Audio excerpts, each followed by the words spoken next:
और एक अनगरल बातें कि वहाँ पर कोई धर्मांतरण किया जा रहा था या धर्म का प्रचार इस देश के संविधान में है। मैं हिंदू धर्म से हूँ, मैं अपने हिंदू धर्म का प्रचार, सनातन धर्म का प्रचार कर सकता हूँ। हर आदमी को अपने धर्म मानने का अधिकार है, पर जिस तरीके का भगवा पहनकर भगवा का आतंक मचाया जा रहा है, इसका हमारा विरोध है कि वहाँ पर पुलिस प्रशासन क्या कर रहा था। इन लोगों पर कार्रवाई की जानी चाहिए। दोस्तों, जैसा कि आप लोग जानते होंगे कि छत्तीसगढ़ में आदिवासी लोग प्रभु यीशु मसीह के ऊपर बहुत ज़्यादा विश्वास करते हैं। उस बात के चलते वहाँ पर लोगों के ऊपर धर्मांतरण का आरोप लगाया जाता है। लेकिन आज के इस वीडियो में मैं आप लोगों के साथ में एक कांग्रेस के विधायक और साथ ही दोस्तों एक जो बीजेपी के विधायक हैं, उनका इन बातों के ऊपर क्या कहना है। उन्होंने एक डिबेट में इन बातों को रखा है। कांग्रेस के जो व्यक्ति हैं, विधायक हैं, उन्होंने बोला कि हमारे देश का संविधान हमें हक देता है इस बात का कि हम किसी भी धर्म का प्रचार कर सकते हैं, किसी भी धर्म को स्वीकार कर सकते हैं। लेकिन उन बातों के ऊपर बीजेपी के विधायक ने क्या बोला, आप लोग ज़रूर इस वीडियो में पूरा देखिएगा दोस्तों, क्योंकि आप लोग जानते हैं कि छत्तीसगढ़ के अंदर होते थे, वहाँ पर शादी ब्याह होता था, वहाँ पर भजन होता था। उसी को गांव वालों ने मिलकर अपने अपने पैसे से उसका मरम्मत करके उसे पक्का बनाया है, जो कि आदिवासी सामुदायिक प्रार्थना भवन के नाम से। भारतीय जनता पार्टी के प्रबल प्रताप सिंह और उनके साथी, जिसमें कोई भी रतनपुर या कोटा विधानसभा के क्षेत्र के लोग नहीं थे, सब बाहरी थे। वहाँ जाकर कोटा विधानसभा से शांति का टापू है, वहाँ हमारे आदिवासी भाई लोग रहते हैं। कभी कोई ऐसी घटना नहीं हुई, पर वहाँ पर अशांति फैलाने का काम ये लोग कर रहे हैं। और एक अनगरल बातें कि वहाँ पर कोई धर्मांतरण किया जा रहा था या धर्म का प्रचार इस देश के संविधान में है। मैं हिंदू धर्म से हूँ, मैं अपने हिंदू धर्म का प्रचार, सनातन धर्म का प्रचार कर सकता हूँ।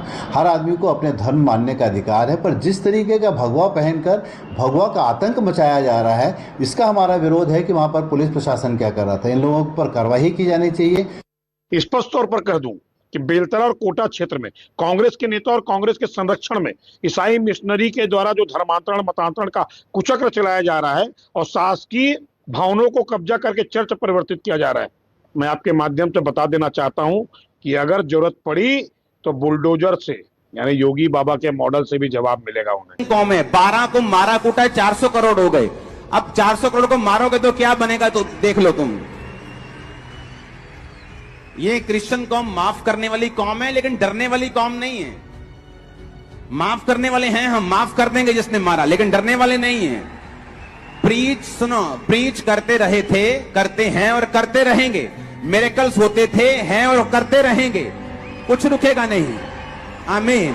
कैसे कह सकते हो कि बाइबल कहती जब पतरस को पकड़ लिया गया और पतरस को कहा कि तूने आज से यीशु मसीह के नाम के कारण बातें नहीं करनी, उसने कहा ये कैसे हो सकता है कि जो कुछ परमेश्वर मुझसे कहता है वो मैं ना कहूं और इंसान की बात को सुनूं।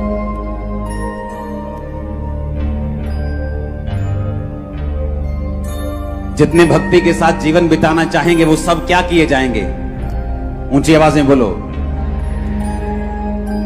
ओवरफ्लो में भी आवाज आनी चाहिए, ओवरफ्लो से भी क्या किए जाएंगे। जितने भक्ति के साथ बाइबल कहती जीवन बिताना चाहेंगे वो सब सताए जाएंगे। कल एक खबर आ रही थी कि एक व्यक्ति किसी को चर्च लेके गया और उसको बोला गया कि तू इसको चर्च क्यों लेके गया, तेरे पे केस करेंगे क्योंकि तू किसी को क्रिश्चियन बना रहा है। तो मेरा एक क्वेश्चन है कि जब एक व्यक्ति मुस्लिम बन जाता है या हिंदू बन जाता है या क्रिश्चियन कोई भी दूसरे धर्म में जाता है तो वो क्या होता है। क्या आप ऐसा कभी आपने सुना है कि एक व्यक्ति मुस्लिम बन जाए और मुस्लिम गुरु कहें कि भाई साहब तू लंगर भी खा सकता है, प्रसाद भी खा सकता है, तू सब जगह जा सकता है। वो कहते हैं अगर मुस्लिम बनना है तो तुम्हारा एक ही खुदा है। मेरी बात समझ रहे कि नहीं? तो क्या उनपे हम केस कर देंगे? जब हम एक परमेश्वर को मानते हैं तो हमें उसी को मानना है। हमारा एक ही परमेश्वर है, एक ही पिता है, दैट्स इट। और अगर कोई किसी को बता रहा है तो क्या उस पे केस कर दोगे तुम?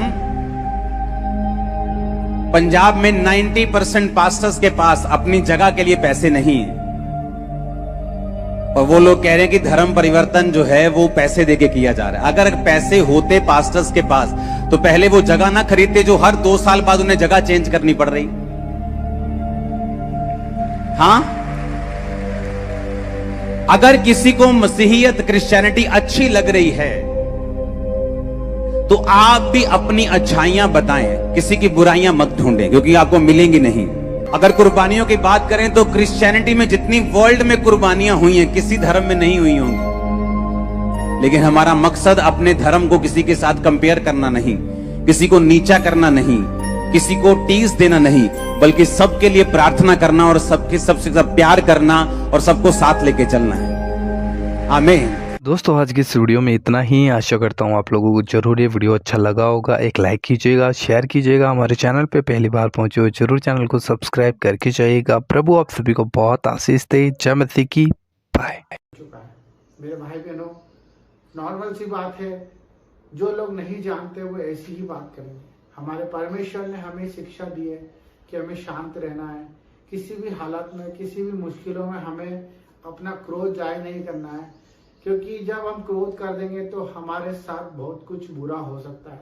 परमेश्वर ने हमें शांति का परमेश्वर दिया है, क्योंकि हम लोग जब प्रार्थना सभाएं लगाते हैं, जब प्रार्थनाओं में जाते हैं, वहां पे हमें गुप्तों में जाके प्रार्थना करनी पड़ रही है।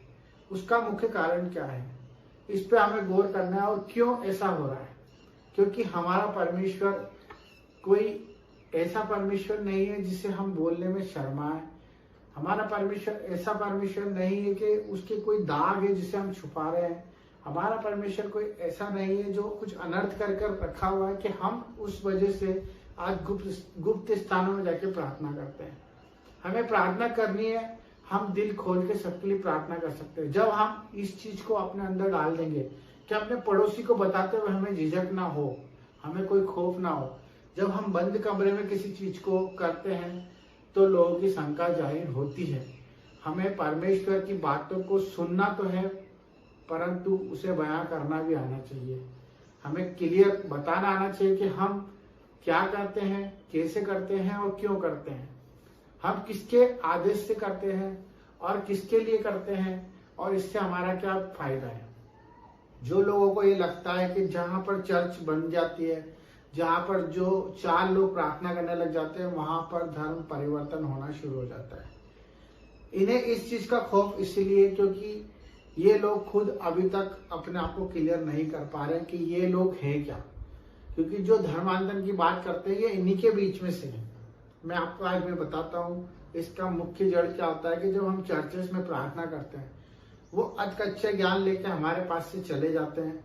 और जो लोग परमेश्वर को नहीं जानते वो जाके बाहर ये बता देते हैं कि हमें ये बोला गया कि हमें मूर्ति पूजा नहीं करनी है, हमें किसी के आगे दंडवत नहीं करना है, हमें इससे बात नहीं करनी है, हमें बुराई में नहीं जाना है। तो ये सब चीजों के उल्टा ही अर्थ लेकर वो लोग चले जाते हैं। तो मेरे भाई बहनों, मैं आपसे रिक्वेस्ट करूंगा कि इस समय में जो भी फादर हैं, चर्च है, पासवान है, जो लोग चर्चें चला रहे हैं, उन्हें बेखौफ चर्च चलाने का अधिकार है। सरकार भी उन्हें रोक नहीं सकती, किसी भी तरह का उन्हें कोई प्रकोप उनके ऊपर कोई असर नहीं कर सकता। और वो ये खुद भी जानते हैं कि इस चीज का कोई असर नहीं होगा। परंतु मैं सिर्फ ये बताना चाहता हूँ कि जो लोग परमेश्वर के अधीन होना चाहते हैं, चर्च में आना चाहते हैं, उनसे सही रीति से शिक्षा दी जाए और उन्हें सबसे पहले ये चीज समझाई जाए कि आप अगर आ रहे हो तो अपनी मर्जी से आ रहे हो और अपनी मर्जी से हर एक काम कर रहे हो। और उन्हें ये क्लियर होना चाहिए कि हम जो कर रहे हैं उसमें कोई धर्म परिवर्तन नहीं हो रहा है, ना ही कोई गलत काम करवाया जा रहा है, ना ही उन पर कोई दबाव है, ना कोई प्रेशर है, ना कोई उनसे पैसे मांगे जा रहे हैं, ना ही कोई उनके खिलाफ कोई कदम उठाया जा रहा है, ना उनके परिवार से उन्हें अलग कराया जा रहा है, और ना ही कोई उन्हें कोई चैरिटी कर रहा है, ना कोई उनको उल्टी शिक्षा दे रहा है। हमें कड़क स्वभाव में आके ये काम करना पड़ेगा, क्योंकि बहुत से ऐसे लोग हैं जो सिर्फ अपने फायदे के लिए चर्च में आते हैं, प्रार्थना सभाओं में जुड़ते हैं कि हमारा कल्याण हो जाए, हमारा फायदा हो जाए। और उस फायदे के चक्कर में जब उनका फायदा नहीं होता है तो वो उसको नया मोड़ देकर एक गलत धारणा पैदा कर देते हैं। मेरे बहुत से ऐसे प्रतिनिधि हैं, बहुत से ऐसे लोग हैं जिनको मैंने देखा है, मैं भी उनको बताया हूँ प्रभु के बारे में, और वो लोग चर्च गए भी सही है और उसके बाद उन्होंने उसको नई व्याख्या दी है कि वहां पर ऐसा ऐसा होता है, वहां पर वैसा वैसा, क्योंकि उनको पता ही नहीं है, क्योंकि उन लोगों ने परमेश्वर का स्वाद नहीं चखा है। मैं आप सबसे निवेदन करना चाहता हूँ, प्रार्थना करना चाहता हूँ कि आप लोग थोड़ा सा कड़क स्वभाव में आ जाएं क्योंकि इन्हें लगता है कि परमेश्वर ने हमें सिर्फ शांत स्वभाव दिया, सहन करने की ताकत दी है और हमें सिर्फ चुप रहने का आदेश दिया। ऐसा नहीं है। हमें सच के लिए प्रभु ने बोलने के लिए कहा है कि हम सच बोलने से ना घबराएं। हमें अच्छे लोगों की संगति में रहना है। हमारा परमेश्वर कहता है कि हमें ज्यादा लोगों से कोई मतलब नहीं है। हमें सिर्फ एक आत्मा जो परमेश्वर को जान पाए, हम उस तक पहुंच पाए। तो हमें ना ही कोई ऐसा कदम उठाना है जिससे हमारे परमेश्वर की बुराई हो, और ना ही कोई ऐसे चर्चों में, स्कूलों में जो वाद विवाद होते हैं उससे हमें नजरअंदाज करना है। हमें बाकायदा उस पर अपनी प्रतिक्रिया देनी है, उससे क्लियर करना है, जस्टिफाई करना है, क्योंकि ये आपके साथ भी हो रहा है। आपको भी पता है कि आज आप जहाँ जहाँ प्रार्थना सभा करते हैं वहां पे उससे एक अलग ही नाम दे दिया जाता है कि वहां पर कुछ गलत शिक्षा दी जा रही है। तो इस चीज के ऊपर गौर करें। सभी से निवेदन है, अपने भाइयों से, अपने प्रार्थना करने वालों से और सभी प्रेमी जीवों से कि अपनी प्रभु की आत्मा को प्रबल करें और चोड़ में प्रभु का बात रखें। किसी से डरने की कोई जरूरत नहीं है। जब हम गुप्त स्थानों में प्रार्थना करेंगे तो लोगों को शंका पैदा होगी। हम क्लियरिटी से बाहर आके चोड़ में प्रार्थना करना चालू करें। ये मेरी आत्मा कहती है। आप सबको इस चीज के लिए आगे बढ़ना पड़ेगा। जिस तरह से लोग अपना बाप का नाम नहीं छुपाते, आधार कार्ड में लिखा होता है, वैसे हमें भी हमारे पिता का नाम छुपाने की कोई जरूरत नहीं है।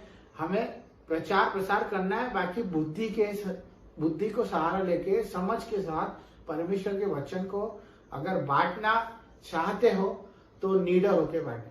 सबको जय मसीह की। God bless you, I love you, आमीन।